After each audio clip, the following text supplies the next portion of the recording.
Hi everyone in room 5. I hope you had a really great weekend and you got to spend some time with your families.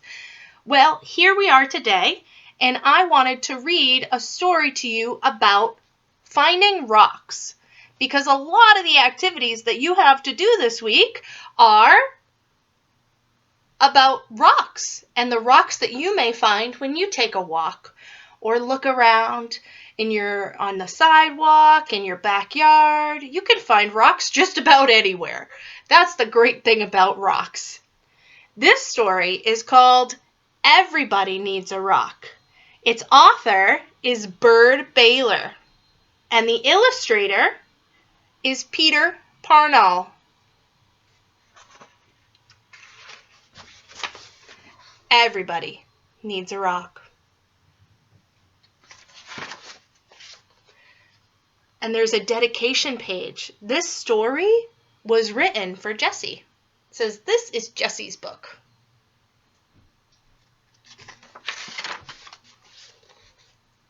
Everybody needs a rock.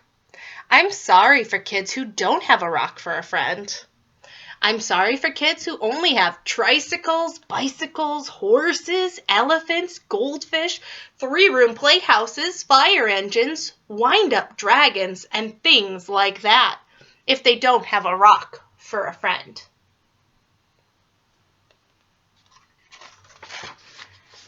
That's why I'm giving them my own 10 rules for finding a rock. Not just any rock. I mean a special rock that you find yourself and keep as long as you can, maybe forever.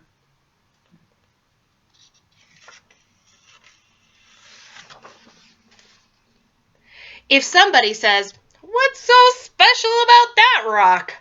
don't even tell them. I don't. Nobody is supposed to know what's special about a person's rock. All right, here are the rules.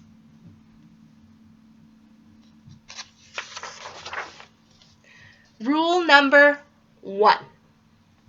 If you can, go to a mountain made out of nothing but 100 million small, tiny, beautiful, roundish rocks. But if you can't, any place will do. Even an alley, even a sandy road.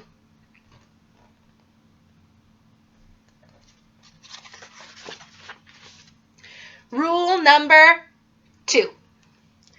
When you are looking at rocks, don't let mothers or fathers or sisters or brothers or even best friends talk to you.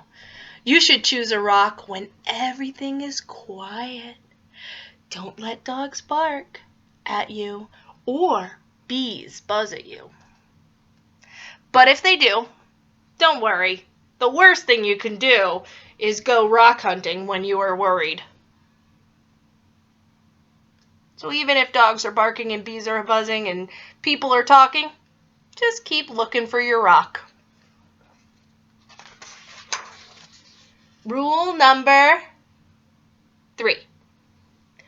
Bend over. More. Even more.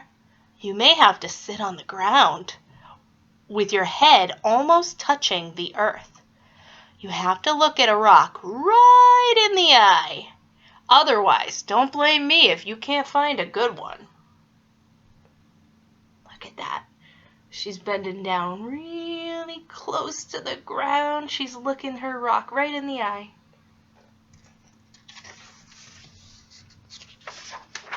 Let's see. Rule number 4. Don't get a rock that is too big. You'll always be sorry. It won't fit right in your hand, and it won't fit in your pocket. A rock as big as an apple is too big. A rock as big as a horse is much too big.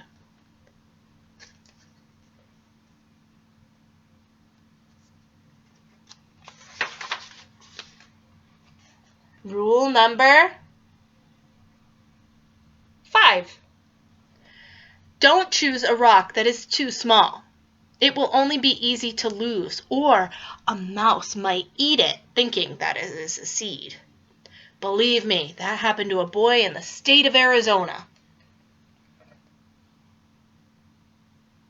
Look at the mouse. He's looking at this teeny tiny rock, and to him, it does look like a seed. I hope he doesn't need it. Rule number, oh, I'm going to need 2 hands for this. Hold on one second. Rule number, that's right, 5 plus 1 equals 6. The size must be perfect. It has to feel easy in your hand when you close your fingers over it. It has to feel jumpy in your pocket when you run. See? Right there in his hand. Some people touch a rock 1,000 times a day. There aren't many things that feel as good as a rock, if the rock is perfect. All right, again, I need 2 hands for this one. Rule number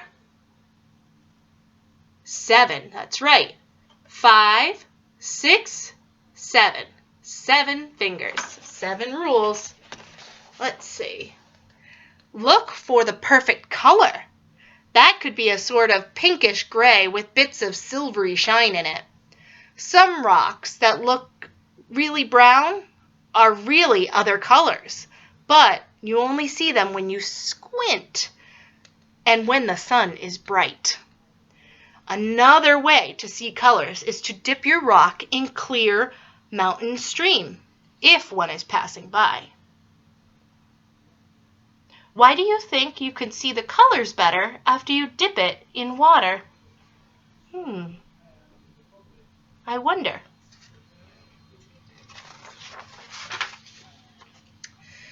Rule number 8. 5, 6, 7, 8. 8. The shape of the rock is up to you.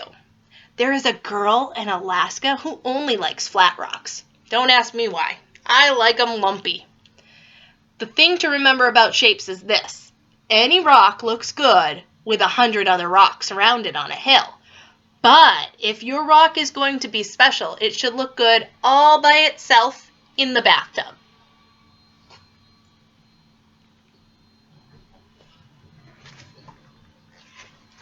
Rule number 9. 5, 6, 7, 8, 9. Rule number 9. Always sniff a rock. Rocks have their own smells. Some kids can tell by sniffing whether a rock came from the middle of the earth or from an ocean or from a mountain where wind and sun touched it every day for 1,000,000 years. You'll find out that grown-ups can't tell these things. Too bad for them.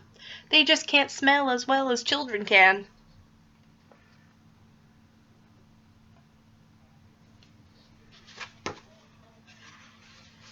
Rule number 10. 5, 6, 7, 8, 9, 10. 10.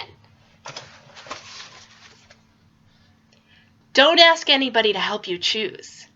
I've seen a lizard pick one rock out of a desert full of rocks and go sit there alone. I've seen a snail pass up 20 rocks and spend all day getting to the one it wanted. You have to make up your own mind. You'll know.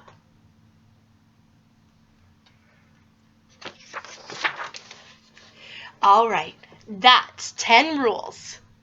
If you think of any more, write them down.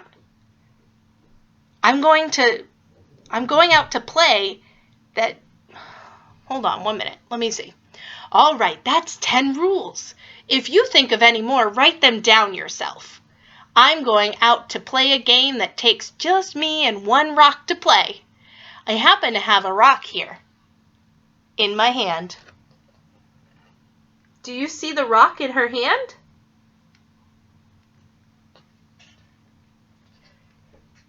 There it is. So that's the 10 rules for finding a rock. And there may be even more. Like she said, if you find out that there's more rules, go ahead and write them down. Let us know. Have your mom or dad email me or draw a picture of it and send it to me. And that way they'll all know the new rules. But for today, I want you to just have a good time, enjoy playing the games, and work on finding that special rock, the one that is just for you. You'll know which rock is special for you. And I'm going to make another video to show you my special rock collection. And I hope that we can all get together at some point and show each other what our rocks look like. So let me know, and I hope that I'll see you soon.